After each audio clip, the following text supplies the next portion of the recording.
Hello movie lovers, welcome to the review of the movie mission impossible the final reckoning. ఈ movie previous part action focused ఎక్కువ ఉంటుంది, but ఈ movie వచ్చేసరికి drama focused ఎక్కువ ఉంటుంది. కానీ ఆ మూవీతో పోలిస్తే ఈ మూవీలో సస్పెన్స్ లాస్ట్ వరకు చాలా బాగా మెయింటైన్ చేశారు. ఎడ్జ్ ఆఫ్ ద సీట్ లో కూర్చొని చూస్తారు. ఈ మూవీలో కూడా టామ్ క్రూజ్ గారు అద్దరు కొట్టేశారు. ఆయన యాక్టింగ్ నెక్స్ట్ లెవెల్ ఉంది. కాకపోతే స్టంట్స్ ఉన్నాయి కదా, నాకు దీని ప్రీవియస్ పార్ట్లోనే స్టంట్స్ చాలా బాగా అనిపించాయి. ఈ పార్ట్లో స్టంట్స్ ఉన్నాయి, డేంజరస్ స్టంట్స్ అవి కూడా. కానీ ఫస్ట్ పార్ట్ అంత ఎగ్జైటింగ్ అనిపించలేదు.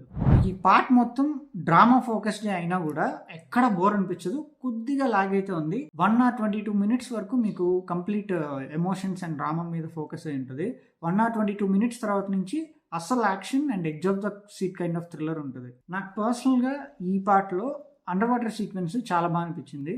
యాక్షన్ ఫోకస్డ్ ఉండదు, బట్ సస్పెన్స్ ని చాలా బాగా మెయింటైన్ చేస్తారు ఆ సీక్వెన్స్ మొత్తము. మన మిషన్ ఇంపాసిబుల్ ప్రీవియస్ పార్ట్స్ లో ఎవరెవరైతే యాక్టర్ అండ్ యాక్ట్రెసెస్ ఉన్నారో వాళ్ళందరూ చాలా బాగా పర్ఫామ్ చేశారు. They did a decent job. Next part ఉంటుందా లేదా అని అయితే లీడ్ అయితే ఇవ్వలేదు.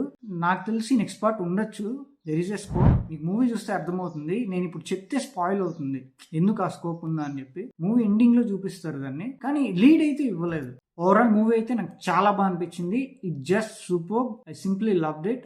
మీరు హ్యాపీగా వెళ్ళి థియేటర్స్ లో చూసేయండి. ఓటీటీలో మాత్రం చూడొద్దు, పక్క థియేటర్ లో చూడాల్సిన మూవీ ఇది.